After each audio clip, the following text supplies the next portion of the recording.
अंधेरे में चुपके से सचिन देविका से माफी मांगने जाता है, लेकिन देविका कहती है, सचिन, मेरे लिए सबसे बड़ी चीज मेरा आत्मसम्मान है, इसलिए मैं तुम्हें माफ नहीं कर सकती। अब तुम यहां से जा सकते हो। देविका, एक बार मुझे मेरे बच्चे से तो मिलने दो। मैंने अभी तक उसे देखा भी नहीं है। कौन सा बच्चा सचिन? वही बच्चा जिसे तुमने और तुम्हारे बाप ने अपने घर के अंदर तक नहीं घुसने दिया। आज अचानक बच्चे की याद कैसे आ गई? देखो सचिन, चले जाओ यहां से। मेरे बच्चे के सामने और मेरे सामने फिर कभी मत आना। सचिन जब घर जाता है तो घर के सभी आदमी उसे डांटने लगते हैं। इतनी रात को कहाँ गया था सचिन? देविका से माफी मांगने। तुझे शर्म नहीं आई अपनी बीवी से माफी मांगते हुए? घर की इज्जत का कुछ ख्याल है कि नहीं? लेकिन चाचा जी, आखिर अपनी ही पत्नी से माफी मांगने में कैसी शर्म? लो जी लो, नवाबजादे पूछ रहे हैं कि कैसी शर्म। अरे मुझे अभी तक यह समझ में नहीं आता कि देविका तेरी पत्नी है या तू देविका की पत्नी है। जीजा जी, पति पत्नी एक समान होते हैं और माफी मांगने से कोई छोटा बड़ा नहीं होता। काश मैंने पहले अपनी पत्नी का साथ दिया होता। आज मैं आखिरी बार आपको समझा रहा हूं कि आप सब भी अपनी पत्नियों से माफी मांग लो। देविका ने तो मुझे माफ नहीं किया, शायद माँ, चाची, भाभी और दीदी ही आप सबको माफ कर दे। सचिन सभी को समझाने की बहुत कोशिश करता है, लेकिन कोई भी उसकी बात नहीं सुनता। वहीं दूसरी ओर सुजाता के हाथ का बना खाना सारे गांव में फेमस हो गया था, तो उसने एक बहुत अच्छा सा होटल खोल दिया। देविका, मैं चाहती हूँ मेरे होटल की सबसे पहली ग्राहक तुम ही हो, क्योंकि तुम्हारी वजह से ही आज मैं अपना खुद का होटल खोल पाई हूँ। क्यों नहीं भाभी? लेकिन भाभी, आपको अब अपने होटल में ना सिर्फ इंडियन खाना बनाना है, बल्कि इटालियन, चाइनीज और फ्रेंच खाना भी बनाना होगा। सुजाता सभी औरतों को अपने होटल का खाना खिलाती है। खाना खाने के बाद कम्मो कहती है, अरे बहू, इतना अच्छा खाना तो मैं भी नहीं बना सकती। तू तो वो हो गई, क्या कहते हैं उसे? मास्टर शेफ चाची जी। हाँ, मास्टर शेफ। बहू, अब तेरा होटल चलेगा नहीं बल्कि दौड़ेगा।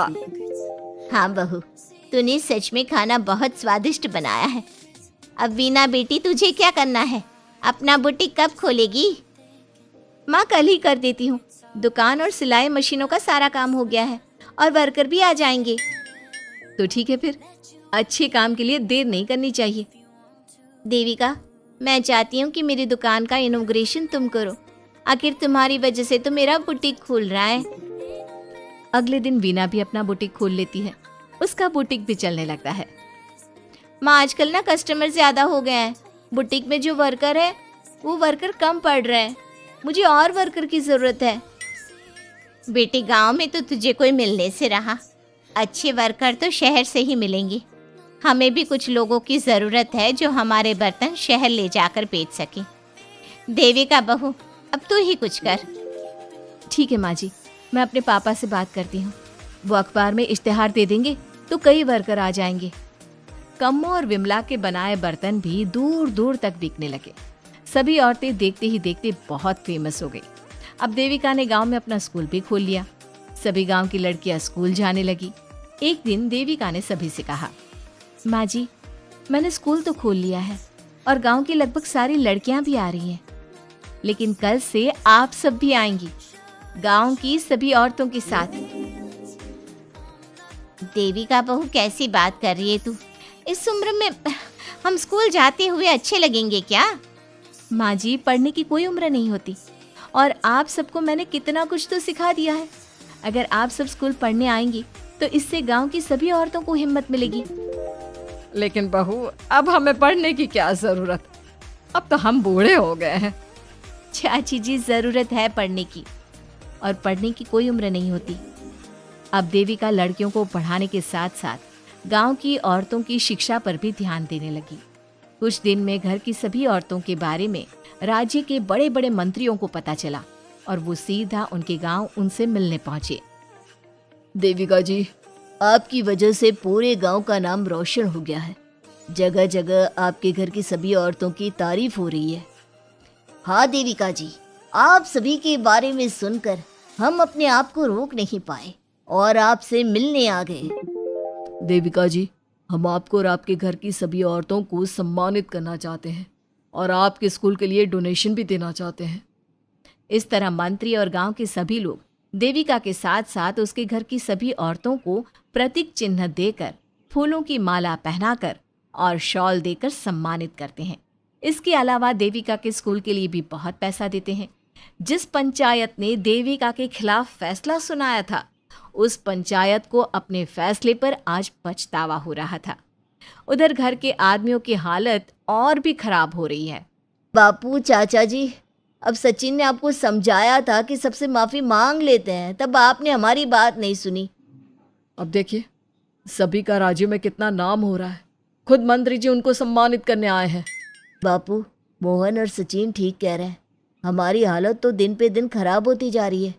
ना तो हम घर का कोई काम कर पा रहे हैं और ना ही बाहर का। तुम लोग ज़रूरी बात सबसे आखिर में बताते हो।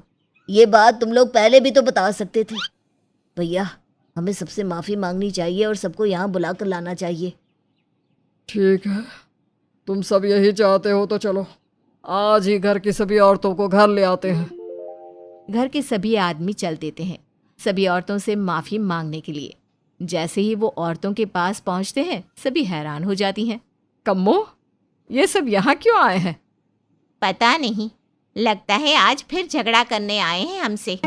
अगर आज कल्याण ने मुझे कुछ बोला तो इसे छोड़ूंगी नहीं मैं भी नहीं छोड़ूंगी मोहन जी को। ना इनका भरता बनाया तो मेरा नाम भी सुजाता नहीं। शांत रहो आप सब, देखने तो दो क्या कहते हैं। सभी आदमी अपनी अपनी पत्नियों से माफ़ी मांगते हुए कहते हैं, कम्मो, मुझे माफ़ कर दो, मैं तुम्हें घर ले जाने आया हूँ। तुम्हारे बिना घर बहुत सुना लगता है विमला, घर चलो। सुजाता, मैंने जो भी तुम्हारे साथ किया उसके लिए मैं बहुत शर्मिंदा हूँ। मुझे तुम्हारी और तुम्हारे हाथ के बने खाने की बहुत याद आती है। तुम मेरे साथ घर चलोगी ना? वीना, वो घर मेरा नहीं तुम्हारा है और मैं नहीं चाहता कि तुम मेरी वजह से अपना घर छोड़ दो। इसलिए अपने घर चलो और हम सबको माफ़ कर दो। अपने पतियों की इस तरह माफ़ी मांगने से सभी औरतें अपने पतियों को माफ़ करके उनके साथ जाने को तैयार हो जाती हैं। लेकिन देविका घर आने से मना कर देती है। सभी औरतें उसे समझाती है, देविका बहू, अब घर जाने में क्या दिक्कत है? मांग तो ली सबने माफ़ी। देख तो सचिन भी कितना शर्मिंदा है। हाँ बहू, हमारी लड़ाई तो यही थी कि ये हमसे माफ़ी मांगकर इज्जत के साथ घर ले जाए।